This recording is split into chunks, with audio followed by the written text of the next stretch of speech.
হযরত লোকমানের সামনে নবুয়াত আর হিকমত এই দুটি জিনিস পেশ করা হলো আর বলা হলো আপনি যেটা ইচ্ছা সেটা গ্রহণ করতে পারেন। হযরত লোকমান নবুয়াত গ্রহণ না করে হিকমতকে গ্রহণ করলেন। জিজ্ঞাসা করা হলো, লোকমান, নবুয়াতের মতো মর্যাদাপূর্ণ বিষয় গ্রহণ করার সুযোগ থাকার পরেও কেন আপনি হিকমতকে গ্রহণ করলেন? হযরত লোকমান জবাবে বললেন, শোনো, আল্লাহ তাআলা যদি আমাকে নবুয়াত দিতে চাইতেন তাহলে আমাকে দুইটা জিনিস থেকে একটা বেছে নেওয়ার সুযোগ দিতেন না, সরাসরি আমাকে নবুয়াত দান করতেন। সাথে সাথে এই নবুয়াতের জিম্মাদারি পালনের জন্য যত ব্যবস্থাপনা দরকার সব ব্যবস্থাপনা যিনি গ্রহণ করতেন তিনি কে? আল্লাহ নিজে নবুয়াত দিলে ওই নবুয়াতি দায়িত্ব পালনে যত কিছু দরকার সবকিছুর ব্যবস্থা আল্লাহ করতেন। আর যদি আমি নিজের থেকে নবুয়াতের জিম্মাদারি নিতাম তাহলে নবুয়াতির জিম্মাদারি পালনে যদি কোনো ত্রুটি বিচ্যুতি হয়ে যাইত তাহলে আল্লাহ তাআলার সামনে আমাকে জবাবদিহিতার কাঠগড়ায় দাঁড়ানো লাগতো। কেন? বলে কোন জিনিসের দায়িত্ব নিজে চেয়ে নেওয়া আর কারো উপরে চাপায়া দেওয়া দুইটা জিনিস এক নয়। একজন যদি চেয়ে কোনো দায়িত্ব নেয়, মনে করেন আপনাদের কোনো বিষয়ের দায়িত্ব আমি যদি চাইয়া নেই যে দায়িত্বটা আমাকে দেন, এখন আপনারা তো আমার দায়িত্ব দিচ্ছেন কিন্তু এই দায়িত্ব পালনে আমি ফেল, তখন সবাই মিলে কি করবে? সবাই মিলে বলবে, আরে মিয়া পারেন না কাম কাজ করতে, আবার চাইয়া চাইয়া দায়িত্ব নেই। খোসা মারা কথা বলবে কি বলবে না? কিন্তু আপনারা সবাই মিলে যদি কোনো দায়িত্ব আমার উপরে জোর করে চাপায় দেন আর আমি যদি বলি না না আমি নিব না, আপনারা দায়িত্ব চাপায় দিয়া বললেন আরে আপনি দায়িত্ব নেন আমরা তো আছি, এখন মনে করেন ওই দায়িত্ব পালনে আমি ব্যর্থ হইলাম, আপনারা কিছু বলার আগে আমি উল্টা জোর গলায় বলবো দায়িত্ব দিছেন কেন, নিতে চাইছিলাম।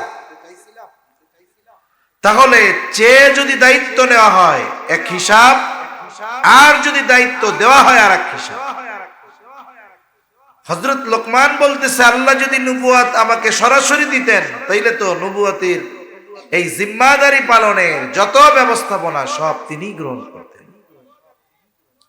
যেমন রাসূলুল্লাহ সাল্লাল্লাহু আলাইহি ওয়াসাল্লামের কাছে যখন প্রথম দিকে ওহী নাজিল হইত, আমার আপনার নবী নবুয়াত চাইয়া নিছেন না আল্লাহ দিছেন? বোঝানোর জন্য বলতেছি, যতজন নবী সবাইরে আল্লাহই নবুয়াত দিয়েছে, কেউ চাইয়া নেয় নাই। কিন্তু এরপরেও একটা জিনিস বোঝানোর জন্য বলছি, নবীজি সাল্লাল্লাহু আলাইহি ওয়াসাল্লাম প্রথম দিকে যখন ওহী নাজিল হতো, জিবরাইল আলাইহিস সালাতু ওয়াস সালাম বারবার যখন ওহী নিয়ে আসতেন, জিবরাইল আলাইহিস সালাম ওহী পাঠ করে শুনাইতেন আর নবীজি সাথে সাথে জবান আওড়ানো শুরু করতেন, মানে শুনতেন সাথে সাথে তিনি পড়তেন। কেন? যাতে করে ওনার পড়াটাও ঠিক হয়ে যায়, আবার কোনো কিছু যেন ছুটে না যায়। এই চিন্তায় চিন্তিত আমার আপনার নবী, আল্লাহ রাব্বুল আলামিন এই অবস্থা তো জানেন, কারণ তিনি অন্তরের খবরও জানেন। এইবার আল্লাহ তাআলা আমার আপনার নবীজিকে বলতেছে, লা তুহাররিক বিহি লিসানাকা লিতা'জালা বিহি ইন্না আলাইনা জামআহু ওয়া কুরআনা ফাইযা ক্বরা'নাহু ফাত্তাবি' কুরআনা সুম্মা ইন্না আলাইনা বায়ানা। আল্লাহ রাব্বুল আলামিন বলেন, লা তুহাররিক বিহি লিসানাকা লিতা'জালা বিহি, আপনি তাড়াহুড়ো করবেন না, আপনার জবান আপনি বারবার আওড়াবেন না। কি করবেন? আল্লাহ তাআলা জানায় দেন, হাবিব আপনি তো এই তাড়াহুড়ো করেন, বারবার জবান আউড়িয়ে পড়েন, আপনি মনে করতেছেন এগুলোকে আপনি সংরক্ষণ করতে পারবেন না, না জানি কোনোটা ছুটে যায়, না জানি কোনোটা হারায় যায়। ও আমার হাবিব, আপনার তাড়াহুড়ো করারও প্রয়োজন নাই, বারবার জবান আওড়ানোর দরকার নাই। কেন? কারণ আল্লাহ তাআলা বলেন, ইন্না আলাইনা জামাআহু ওয়া কুরআনা, আপনাকে এটা পড়ায়া দেওয়ার এবং এটা জমা করার, সংরক্ষণ করার দায়িত্ব আমি আল্লাহ। আপনি পড়েন যাতে করে পড়াটা ঠিক হয়ে যায়, আবার তাড়াহুড়ো করেন যাতে করে এটা না ছুটে যায়। পেরেশানি কত! পড়া শুদ্ধ হইতে হবে, আবার এটারও সংরক্ষণ করতে হবে। বলে আপনার এটা কিছুই করা লাগবে না, আপনি নড়াচড়া করবেন না, জিহ্বা বারবার তাড়াহুড়ো করবেন না, চিন্তার কোনো কারণ নাই। এটা জমাও আমি করব, আবার এটা শুদ্ধভাবে পড়ায়া দেওয়ার ব্যবস্থাও আমি করব। সুবহানাল্লাহ। এখন কি করবেন আপনি? আল্লাহ তাআলা বলেন, ফাইযা ক্বরানাহু ফাত্তাবি' কুরআনা, যখন আপনার সামনে এগুলো পড়া হয়, আমি আপনার সামনে এগুলো পড়ি, আপনি তখন এটা শুনবেন, এটার অনুসরণ করবেন। মানে জিব্রাইল আলাইহিস সালাম যখন আমার পক্ষ থেকে ওহী নিয়ে আপনাকে তিলাওয়াত করে শোনায়, আপনি তার তিলাওয়াত শুনবেন। এরপরে আল্লাহ তাআলা বলেন, হাবিব, শুধু যে আমি কোরআন হেফাজত করব, শুদ্ধভাবে পড়ায়া দিব তা নয়, সুম্মা ইন্না আলাইনা বায়ানা, এই যে কোরআনের ব্যাখ্যা, এটাও হেফাজত করার, শিখিয়ে দেওয়ার দায়িত্ব আমি আল্লাহ। এজন্য কোরআনুল কারীমের শুধু শব্দাবলী যেগুলো, এগুলোই সংরক্ষিত তা নয়। কোরআনের লেখা, অর্থ, সাথে সাথে ব্যাখ্যা, এগুলো সব আল্লাহ তাআলা হেফাজতের দায়িত্ব নিয়েছেন। এই জন্য দেখেন না, পৃথিবীর কোথাও কোনো ব্যক্তি যদি কোরআনের অপব্যাখ্যা করে, সারা দুনিয়ার মুহাক্কিক উলামা ইকরাম ওই অপব্যাখ্যাকারীর বিরুদ্ধে প্রতিবাদ করে, ঠিক কিনা বলেন? কারণ সঠিক ব্যাখ্যা কোনটা এটাও আল্লাহ জানায় দিয়েছে। তা যে কথার থেকে গেলাম, যে যখন আল্লাহ তাআলা কাউকে নবুয়ত দেন, ওই নবুয়তের জিম্মাদারি পালনের জন্য যত কিছু দরকার সব ব্যবস্থাপনা আল্লাহ তাআলাই করেন। হযরত লোকমান এই জন্য বলতেছে যে দেখো, আমি যদি নবুয়ত চাইয়া নিতাম এক হিসাব, কিন্তু যদি আল্লাহ দিয়ে দিতেন তাহলে তো সব কিছু ব্যবস্থাপনা আল্লাহ গ্রহণ করতেন। প্রত্যেকটা নবী পরিপূর্ণ হিকমতওয়ালা। হযরত লোকমান এই দৃষ্টিকোণ থেকে নবুয়ত গ্রহণ না করে হিকমত গ্রহণ করেছেন।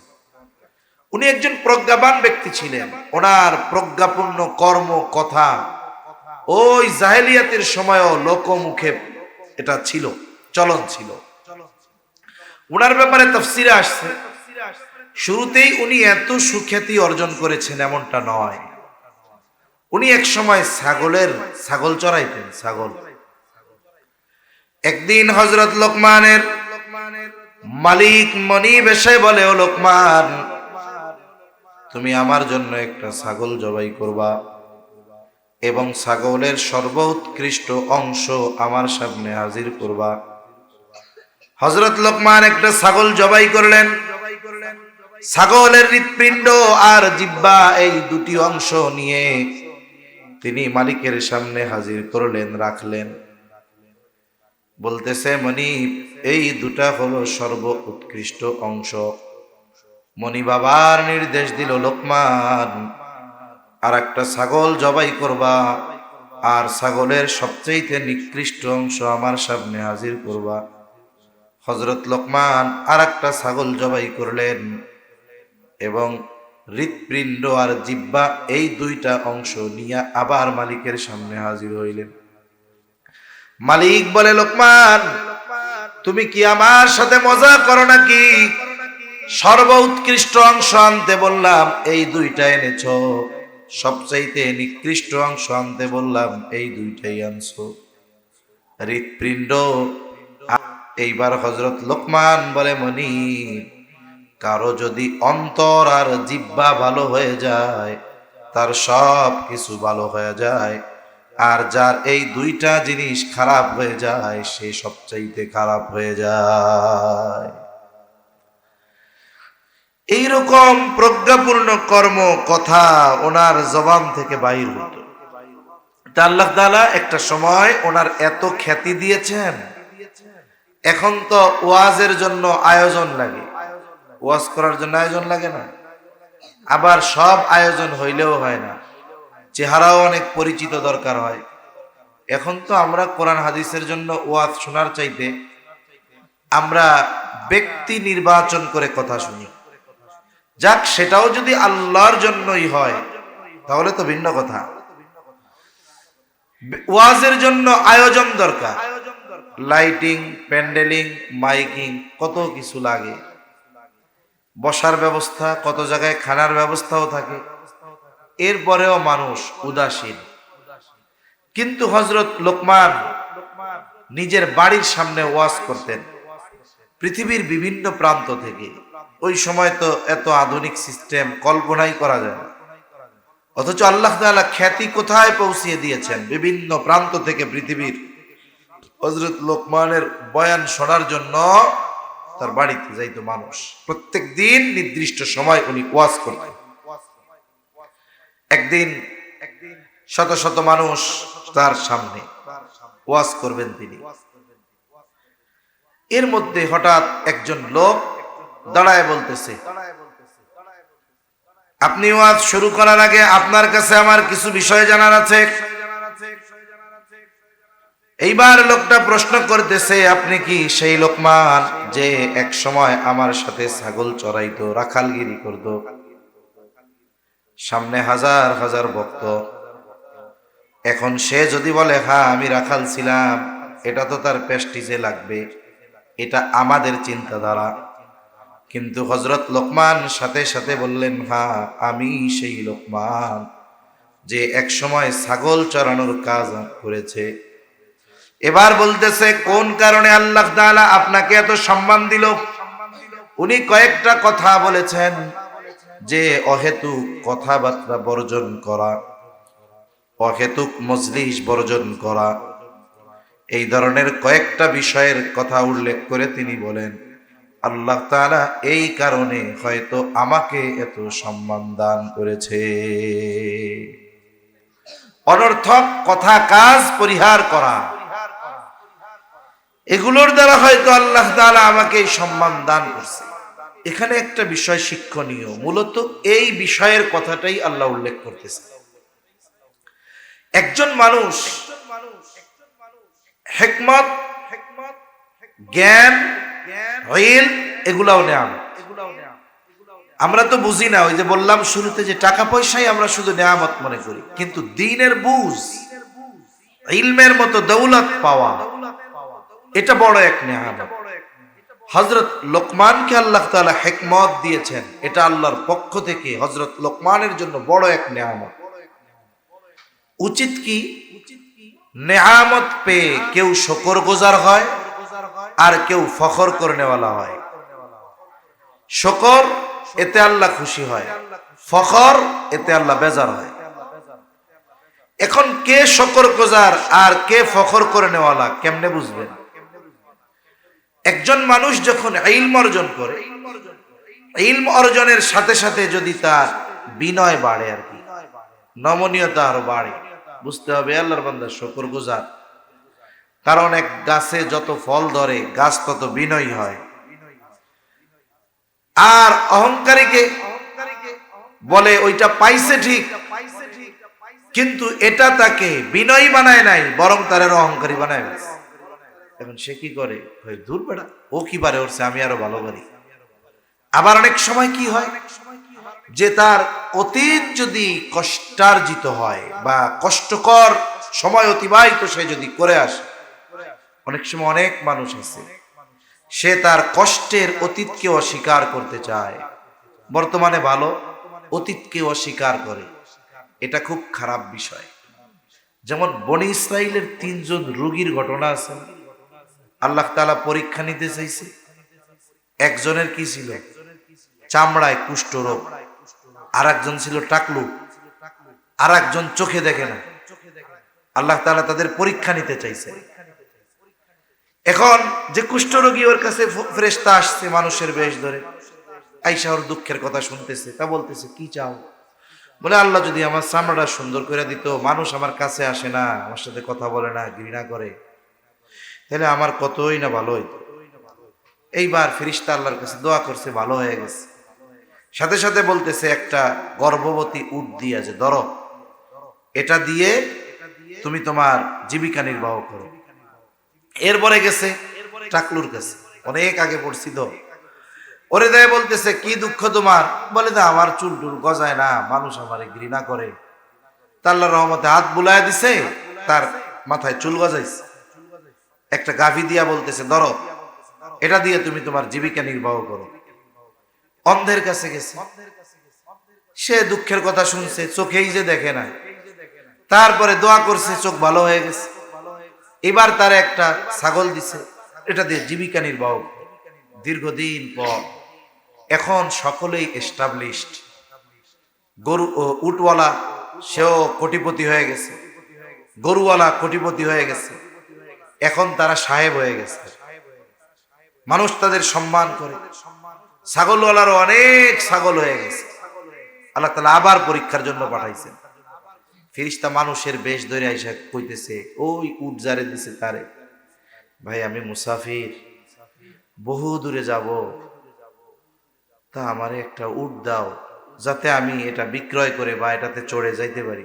না না না, উট টুট দেওয়া যাবে না।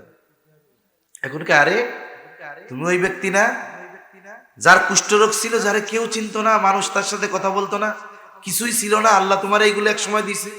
কে কইছে? আমার 14 পুরুষ ধইরা ধনী। কথা বোঝেন নাই? কে কইছে?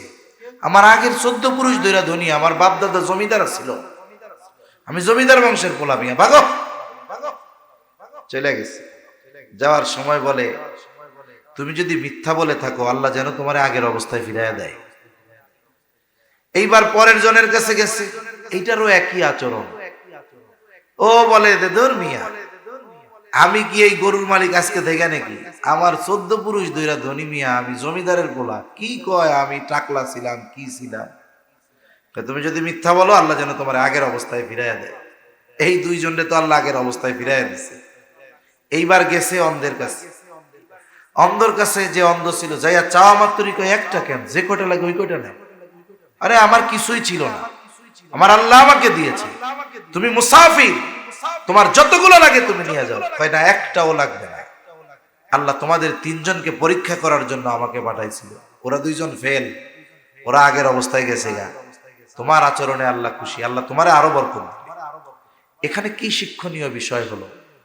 আগের 2 জন তাদের ওই অতীতকে অস্বীকার করেছে, আর এই জন তার অতীত অস্বীকার করে নাই, অতীতকে স্বীকার করে আল্লাহর কৃতজ্ঞতা প্রকাশ করেছে, বলেছে কিছুই ছিল না, আমারে সব আল্লাহ। এজন্য সমাজে অনেক মানুষ আছে এক সময় কিছুই ছিল না, মানুষের সামনে যদি বলে আপনার তো কিছু ছিল না, এখন তো আপনি 10টা ফ্যাক্টরির মালিক। কে কইছে? আমার দাদার দাদার আমলের থেকে আমরা ধনী, এরকম বলার লোক আছে না নাই? অতীত মনে করায় দিবেন, ও আপনার উপরে গরম হয়ে যাবে, ধর্মিয়া চুপ করো, বাপ দাদার থেকে ধনী আমি। এরা নাশকর গুজার।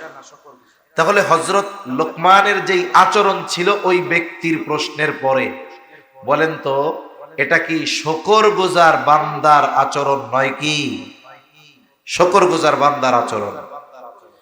এজন্য আল্লাহ তাআলা হযরত লোকমানকে পরিচয় করায় দিচ্ছেন, ওয়ালাকাদ আতাইনা লুকমানাল হিকমাতা আনিশকুর লিল্লাহ।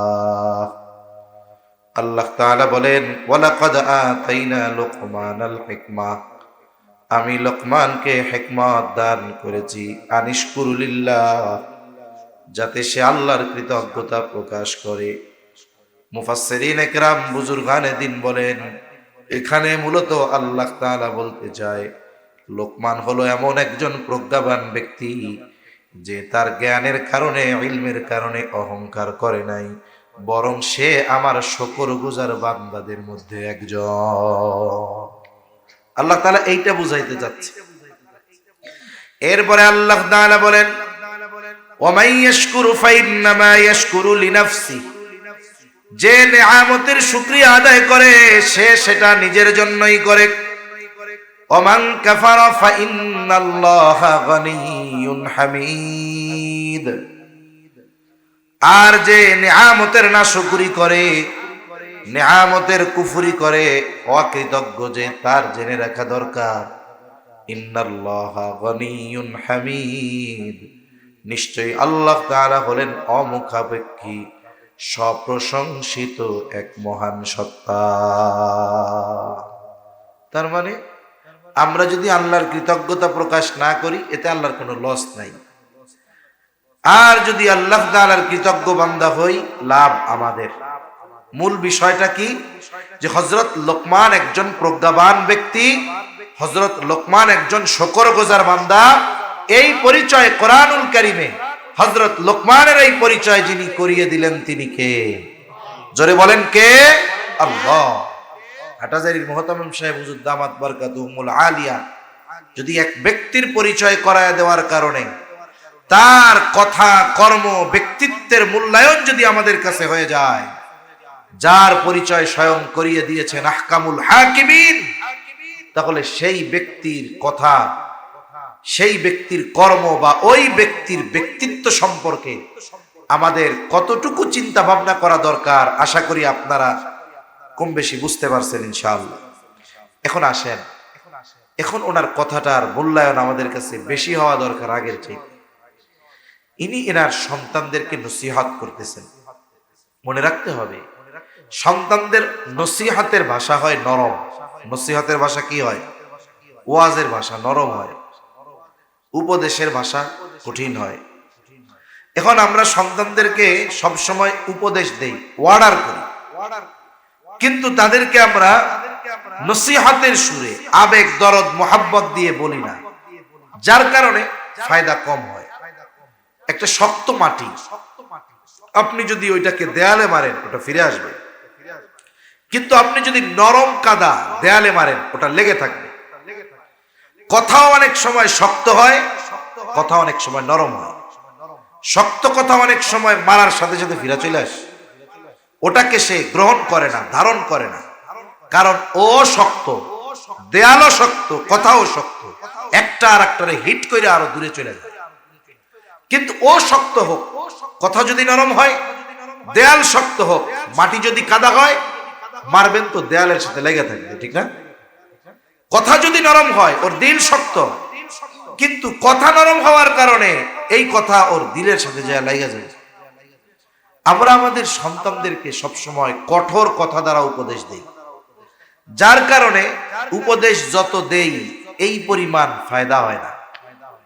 হযরত লোকমানের ভাষাটা কি? কোন ভাষায় তিনি সন্তানকে উপদেশ দিচ্ছেন? আল্লাহ তাআলা বলেন, وَإِذْ قَالَ لُقْمَانُ لِابْنِهِ وَهُوَ يَعِظُهُ يَا بُنَيَّ لَا تُشْرِكْ بِاللَّهِ إِنَّ الشِّرْكَ لَظُلْمٌ عَظِيمٌ।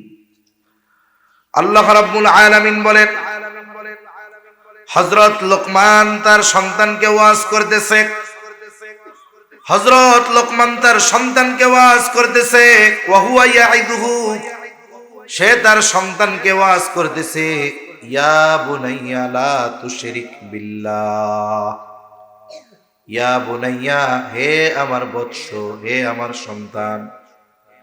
আরবি ভাষায় খুব আদর, মায়া, মোহাব্বত, ভালোবাসার একটা ডাক। যেমন আমরা অনেক সময় বলি, ও আমার কলিজার টুকরা সন্তান এদিকে আসো। আরবি ভাষায় ইয়া বুনাইয়া শব্দটা মায়া মাখা, মোহাব্বত মাখা। হযরত লোকমান আবেগ, দরদ, মোহাব্বত, ভালোবাসা নিয়ে সন্তানকে বলতেছে, হে আমার বৎস, লা তুশরিক বিল্লাহ ইন্নাশ শিরকা লাযুলমুন আযীম। হে আমার বৎস, লা তুশরিক বিল্লাহ, তুমি আল্লাহর সাথে শিরিক করিও না।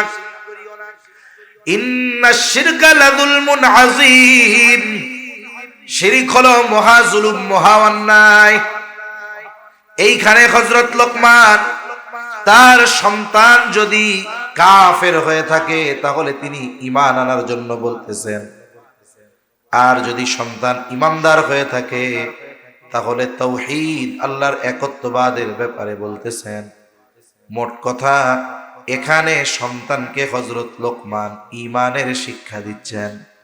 ও আমার সন্তান, আল্লাহ তাআলার সাথে শিরিক করবা না, কারণ শিরিক হলো মহাজুলুম। এই পৃথিবীতে যত পাপ আছে শিরিক করলে আল্লাহ তাআলা সবচাইতে বেশি বেজার হয়।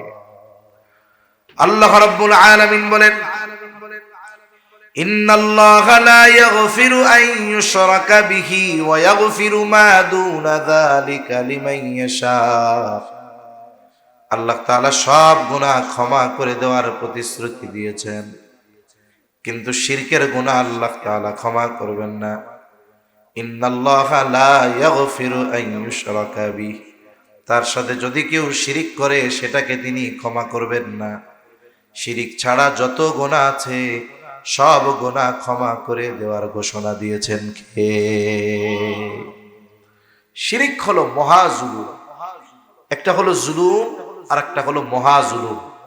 ঘুম আসতেছে নাকি আপনাদের? কথা কি বোঝা যায়? একটা হলো শুধু জুলুম আর একটা হলো মহাজুলুম। স্বাভাবিকভাবে জুলুম কোনটাকে আমরা বলি? এমনি একটা গল্প কই, গল্প মানে হলো বোঝার জন্য। মনে করেন একটা হাতি একটা ছাগলকে পাড়া দিছে, ছাগলটা মারা গেছে। এটা কি কোনো অস্বাভাবিক ঘটনা না স্বাভাবিক ঘটনা? স্বাভাবিক ঘটনা। হাতি যদি পাড়া দেয় ছাগল কি বাইসা থাকবে? কিন্তু ঘটনা ঘটছে কি, ছাগলের লাথি দিয়া হাতিরে মেরে ফেলছে। এটা কি স্বাভাবিক না অস্বাভাবিক? কয় কি এই ঘটনা, ছাগলের লাথি দিয়া হাতি মেরে ফেলছে? ওরে বাবা, এই ঘটনায় আপনি আমি অবাক হয়ে যাব, কিন্তু হাতি ছাগলের মারলে অবাক হব না। কেন? বলে এটা সাধারণ হতেই পারে। সবল কর্তৃক